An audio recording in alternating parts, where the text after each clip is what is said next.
What's up, good people? So check this out. I don't know if you remember or not. If you follow my page consistently, you will notice that about a week or so ago, I did a clip, small little clip about Venezuela, the oil tankers, and how America may be seeking the petroleum in Venezuela opposed to what's being promoted about drug dealers. And that's just a segue to get to the petroleum and to maintain power, in my opinion. America's always a muscle. So anyway, my point being this morning, Donald Trump announced that he captured Maduro, Nicolas Maduro, president of Venezuela, and his wife. And you remember my previous clip talked about this choke out, right? They're going to choke him out. There's another way they can choke him out. So I'm going to let y'all see and share the screen with you all. Let you see what I'm talking about here. Holidays, and Lucas, you've had great coverage overnight here. What else are we learning about this operation?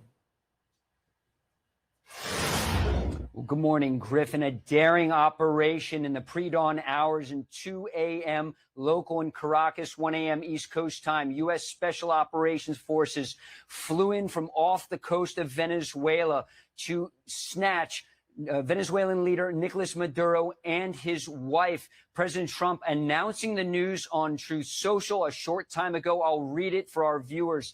It says, quote, "The United States of America has successfully carried out a large-scale strike against Venezuela and its leader, President Nicolas Maduro, who has been, along with his wife, captured and flown out of the country.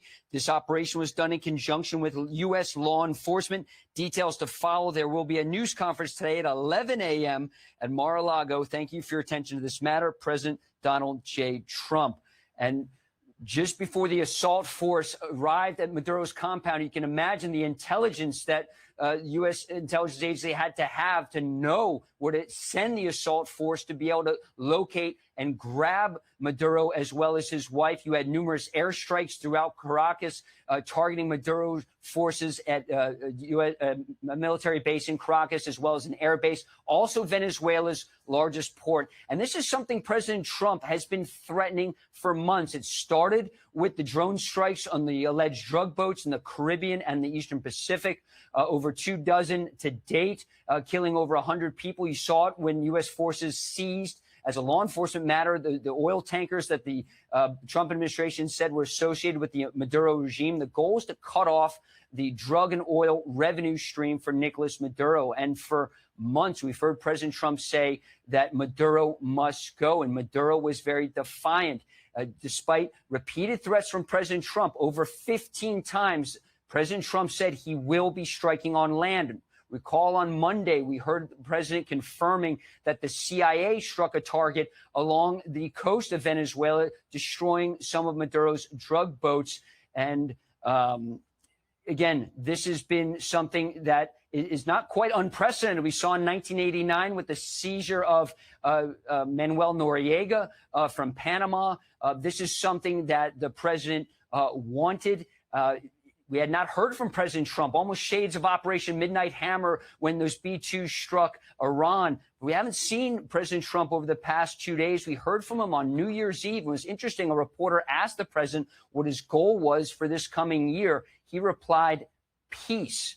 Well, for the President Nicolas Maduro, he didn't get that. Now, we did hear from Maduro yesterday, guys. He sounded like he was almost pleading in an interview done from a car, believe it or not, saying he was almost begging the Trump administration for a deal with oil. Of course, many American oil firms were kicked out of Venezuela decades ago. We've heard from President Trump in recent days saying he wants that oil back and the company's in. Well, and it's excuse me, pretty clear, Lucas, that the clock had run out for Nicolas Maduro to come to the table despite that interview that he did. Lucas, we're just getting a tweet this morning from Senator Mike Lee, who is saying just got off the phone with Secretary Rubio. He informed me that Nicolas Maduro has been arrested by U.S. personnel to stand trial on criminal charges in the United States, and that the kinetic action we saw tonight was deployed to protect and defend those executing the arrest warrant. This action likely falls within the president's inherent authority under Article 2 of the Constitution to protect U.S. personnel from an actual or imminent attack. It's interesting as we read that, Lucas, the vice president, Delcy Rodriguez of Venezuela, took earlier to state TV in Venezuela demanding proof of life of Maduro, but it's pretty apparent that it's unclear who is running that country right now. You're looking live at some of the strikes that were carried out there. Do we have any more indication about who is running the country there now, and whether or not any of the other individuals like the vice president and others associated with Maduro's regime may be targets still? What's notable, that statement from Venezuela's vice president confirming the news from President Trump that President Nicolas Maduro and his wife were seized by that American assault force, likely either the Delta Force or SEAL Team 6, flown by the 160th Special Operation Aviation Regiment, the Night Stalkers, the most elite pilots in the world. It's notable, we saw the video of those U.S. Army helicopters. The most elite pilots in the world, in America. Remember? I said America's a muscle, right? Specialize in that, for sure. Helicopters flying low over Venezuela under the cover of those airstrikes in darkness, that you didn't see any Venezuelan surface terror missiles or AAA anti-aircraft fire. And it's notable, Griff, that I spoke to Elliot Abrams, President Trump's former special envoy to Venezuela recently. He said this was a showdown between President Trump and Nicolas Maduro, and there could only be one winner. And that is why President Trump likely did not back down. You had this large military buildup in the Caribbean. You have about a dozen warships offshore. You have the USS Gerald R. Ford strike group that was rerouted from Europe, came to the Caribbean. You had the USS Iwo Jima amphibious assault ship. You have dozens of helicopters aboard there. Of course, dozens of strike aircraft aboard Ford. You also had squadrons of F-35 stealth fighter jets from the Air Force that arrived in Puerto Rico in recent days from the Air Force, including the Green Mountain Boys from Vermont. You also had the Marine Corps F-35 Bravo version also on the ground in Puerto Rico. So you had this large armada and firepower assembled. You had KC-135 refueling planes in the Dominican Republic. President Trump offered no indication that he was backing down from his threat. And President Trump, when he makes these threats, typically follows through. And that's what we saw in the pre-dawn hours this morning. And again, there could only be one winner in this showdown, and it was not Venezuelan President Nicolas Maduro, it appears. So, Lucas, real quick, we understand that that this operation was successful and is over. But do you have the sense that it is, in fact, over with and the firefight is finished? And then where do we go from here? Well, Charlie, the U.S. military likes to operate at night. The pilots would have night vision goggles. The assault force would have had night vision goggles. That is their perfect time to launch these kind of operations, is under the cover of darkness, not because most people are asleep. Likely Maduro and his wife were probably asleep when they blew up the door and grabbed him. So we've heard from Senator Lee also in that thread you just read. He says he was informed by the Secretary of State that the operation is over. It appears the goal was not just to strike the Maduro regime, and that could have almost been a distraction from the main objective, which was to snatch the Venezuelan president and his wife so they could face charges back in the United States. Your message to Maduro saying this. Mr. President, it has been reported that Maduro offered everything in his country, all the natural resources. He even recorded a message to you in English recently, offering mediation. What should we do in order to stop that? He has offered everything. He's offered everything. You're right. You know why?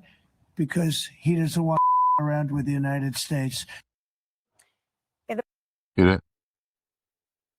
He made it loud and clear. Trump said it loud and clear, just so you'll know. You know why?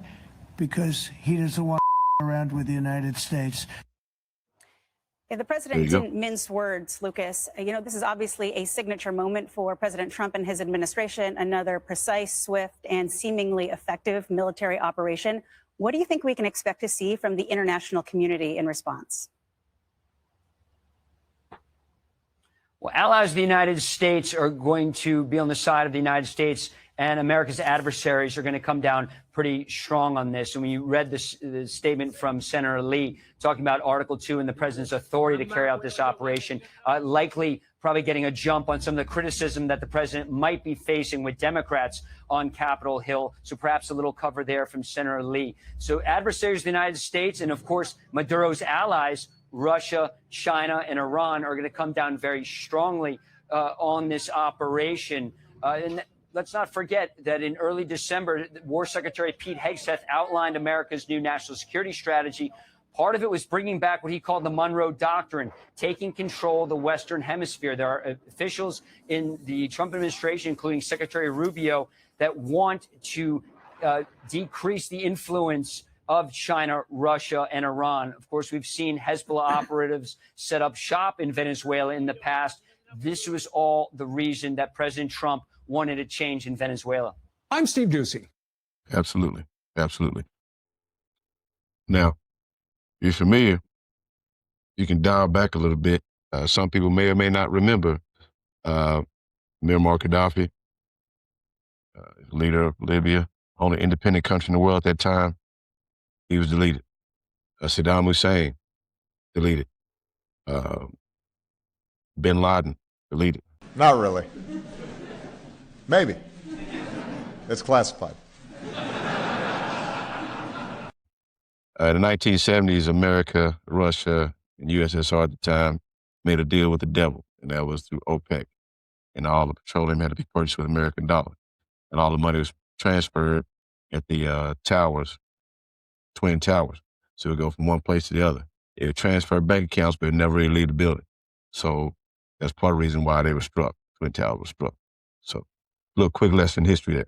Anyway, I just wanted you to see, you all to see that America is a muscle, and this is why these things happen. Donald Trump said it himself because he don't want to fuck around with America. He knows what it is. All right. Tell me what your thoughts are. Peace. Because I am hard, you will not like me. But the more you hate me, the more you will learn. I am hard, but I am fair.